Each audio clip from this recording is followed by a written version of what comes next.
अस्सलाम वालेकुम, welcome back. I'm Hussain Sajid और हम इस वीडियो के अंदर देखने जा रहे हैं कॉम्प 101 इसका पास पेपर 2019 का, और उसके हम लॉन्ग क्वेश्चन इसके अंदर सॉल्व करने जा रहे हैं। पहला क्वेश्चन है कि define output devices and explain printers in details. तो आउटपुट डिवाइसेस क्या होती हैं? कैसा हार्डवेयर कंपोनेंट है that is used to receive output from computer is called output device, and it takes information from computer and convert it in a form that a user can understand. Commonly used output devices are monitor, printer, plotter and speaker.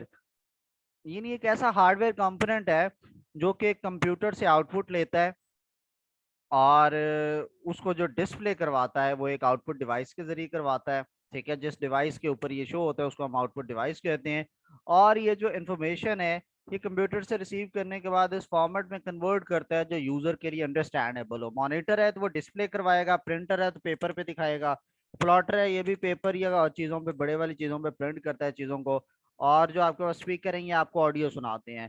Printers क्या होते हैं? Printer are the most commonly used output device. They are used to print document on paper, यानी paper के ऊपर जो हम चीजें print करते हैं उसको हम हार्ड कॉपी कहते हैं, और हार्ड कॉपी को आप प्रिंट आउट का नाम भी देते हैं। तो प्रिंट्स के लिए हम प्रिंटर्स को यूज करते हैं, और ये छोटे लेवल के, छोटे साइज के पेपर्स को प्रिंट करता है। ये नहीं है कि आप एक बड़े लेवल की जो फ्लैक्स है वो प्रिंटर के जरिए आप प्रिंट कर सकते हैं। आउटपुट में भी in the form of character, symbol and graphics, किसी भी फॉर्म में हो सकती है।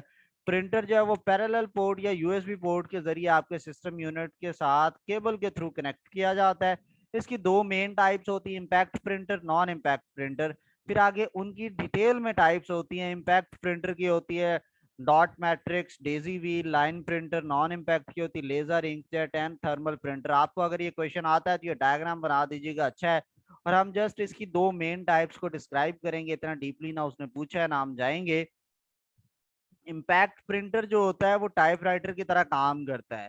वो आउटपुट पेपर के ऊपर प्रोड्यूस करता है by striking a print hammer और set of pins against an ink ribbon. के बैक पे एक इंक रिबन होता है और वो पिन्स होती हैं, तो वो उसके थ्रू जो है वो आपके पेपर के ऊपर स्ट्राइक करता है। इंक जो है वो रिबन से प्रेस की जाती है पेपर पे, जो कि आउटपुट प्रोड्यूस करती है। It use an electromechanical technique to print out on paper, यानी एक इलेक्ट्रोमैकेनिकल टेक्निक होती है स्पेशल किस्म की, वो ये यूज करता है कि पेपर पे प्रिंट कर सके। ये करेक्टर और ग्राफिक्स को पेपर पे प्रिंट करने के लिए कैपेबल होता है। और इम्पैक्ट प्रिंटर्स जो होते हैं ये स्लो प्रिंट करते हैं और लो क्वालिटी आउटपुट होती है इसके अंदर। फर्दर क्या है, इम्पैक्ट प्रिंटर की जो प्रिंटिंग स्पीड है वो इन प्रिंटर्स की, वो आप करेक्टर्स या लाइन पर मिनट के अंदर आप मेजर करते हैं। और इसके अलावा ये जब प्रिंटिंग कर रहे होते हैं सो दे प्रोड्यूस नॉइज, ये शोर मचाते हैं, सो इसलिए ये सस्ते होते हैं। ठीक है, तो शोर मचाने वाली चीजें हमेशा सस्ती होती हैं, ये हमारे लिए एक मोटिवेशन भी है। ठीक है, खामोश लोग महंगे होते हैं। ठीक है, today impact printers are not only commonly used. Example of impact printers are character printer such as dot matrix या daisy wheel printer and line printer such as chain printer या drum printer। नेक्स्ट आता है non impact printers. ये क्या करती हैं कि ये पेपर पे आउटपुट प्रोड्यूस करते हैं without touching the paper, without striking on the paper, इसलिए इनको नॉन इम्पैक्ट प्रिंटर कहते हैं। कुछ नॉन इम्पैक्ट प्रिंटर जो है वो स्प्रे इंक यूज करते हैं, जबकि बाकी जो हीट और प्रेशर यूज करते हैं ताकि इमेजेस प्रोड्यूस कर सकें।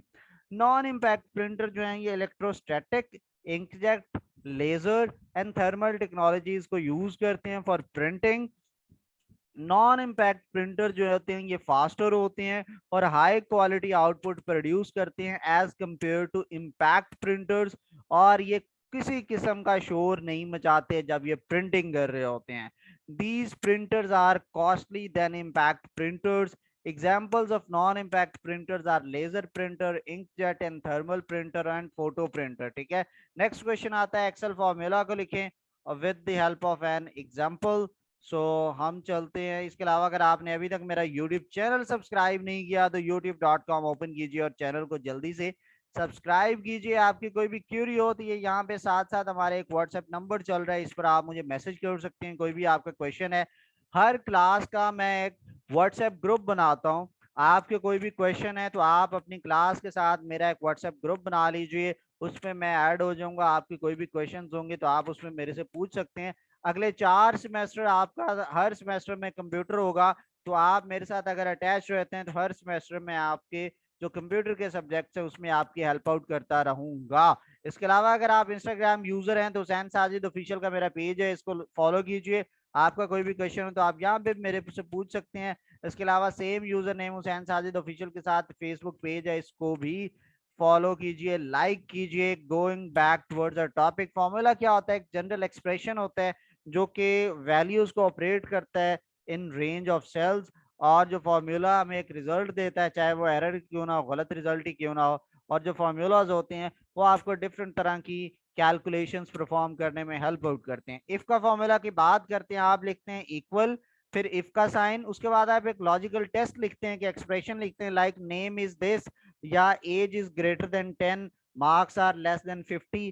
फिर वो रन करता है और उसकी बेस पर वो आपको ट्रू या फॉल्स का रिजल्ट देता है। अगर ट्रू आए तो उसके बाद आप जो चीज लिखते हैं वो रन होती है, अगर फॉल्स आए तो ये रन होता है। दोनों में से कोई एक चीज आपकी शो होती है।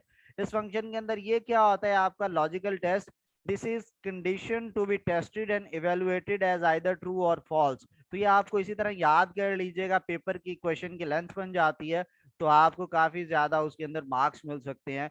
वैल्यू अगर ट्रू का क्या मतलब है? वैल्यू इफ ट्रू, कि the value that will be returned if logical test value to be true, कि अगर ये जो लॉजिकल टेस्ट आपने पास किया अगर ये ट्रू होगी तो ये वाली वैल्यू रिटर्न होगी, यानी उस सेल के अंदर डिस्प्ले होगी। और वैल्यू इफ फॉल्स का मतलब है कि ये वाली वैल्यू रिटर्न होगी अगर आपका लॉजिकल टेस्ट यानी पहले वाला एक्सप्रेशन फॉल्स होता है। तो इसके ब्रैकेट में आप 3 चीजें लिखते हैं कॉमा के साथ। जब आप इफ का फंक्शन यूज कर रहे होते हैं तो पहला आता है लॉजिकल टेस्ट, इसके अंदर आप लॉजिकल ऑपरेटर्स को यूज करते हैं। Equal, greater than equal, less than equal, और लेस देन और ग्रेट नॉट इक्वल। तो इनमें से आपको एक यूज करते हैं और ये आपको एक रिजल्ट देता है। वो रिजल्ट अगर ट्रू होता है तो आपका कॉमा के बाद दूसरे वाली वैल्यू चलती है, और अगर फॉल्स होता है तो कॉमा के बाद तीसरे वाली वैल्यू चलती है। ये एक टेबल है, ये नाम है, ये बच्चों के मार्क्स हैं। यहाँ रिजल्ट के आगे मैं पास या फेल लिखना चाहता हूँ तो यहाँ पे मैं ये वाला फॉर्मूला लगाऊंगा कि if B2 is greater then 50 print करो पास, नहीं तो फेल।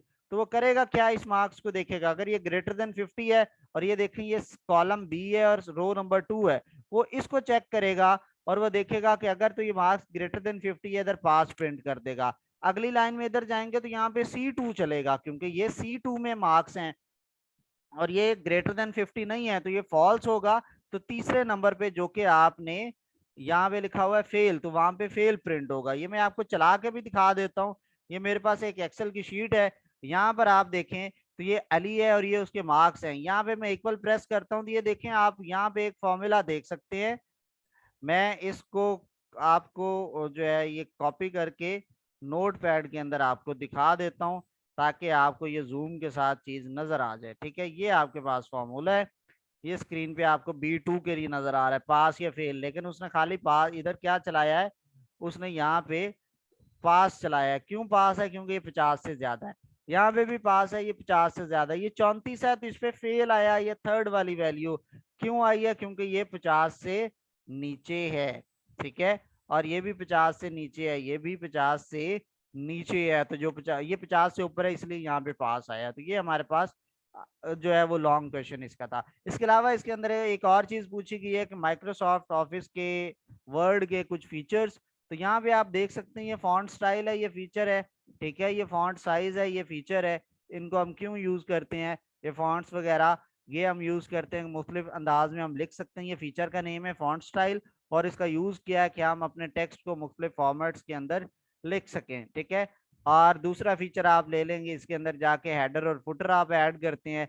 हेडर क्या होता है? टॉप पे एक हेडिंग होती है जो फिक्स होती है, आप नया पेज क्रिएट करते हैं तो ये आपको लिखना नहीं पड़ता, खुद ब खुद आ जाता है। ये इसका यूज है। तो ये फीचर्स इसके एमएस ऑफिस के आगे। नेक्स्ट आता है what is memory, describe ROM and its type. So memory क्या होती है? एक कंपोनेंट होता है कंप्यूटर का जो कि डेटा को स्टोर करने के लिए, डेटा और इंस्ट्रक्शन को स्टोर करने के लिए यूज करते हैं, इसको हम मेमोरी कहते हैं। पर्सनल कंप्यूटर के अंदर मेन मेमोरी होती है। डेटा को प्रोसेस करने से पहले कंट्रोल यूनिट जो है वो डेटा को और इंस्ट्रक्शन को मेन मेमोरी में लोड करता है, वो रीड करता है और इंस्ट्रक्शन को, और फिर वापस भी वो प्रोसेसेस को भी उसके हिसाब से वो प्रोसेस करता है मेन मेमोरी से। वो डायरेक्ट डेटा नहीं रीड करता, कुछ भी हो वो कहता है पहले मेन मेमोरी में लाओ, मैं वहां से उसको प्रोसेस करूंगा। नेक्स्ट इसकी आता है रोम के बारे में क्वेश्चन है। रोम stands for read only memory. ये एक मेमोरी चिप है जिसके अंदर डेटा और इंस्ट्रक्शन आप परमानेंटली स्टोर कर सकते हैं।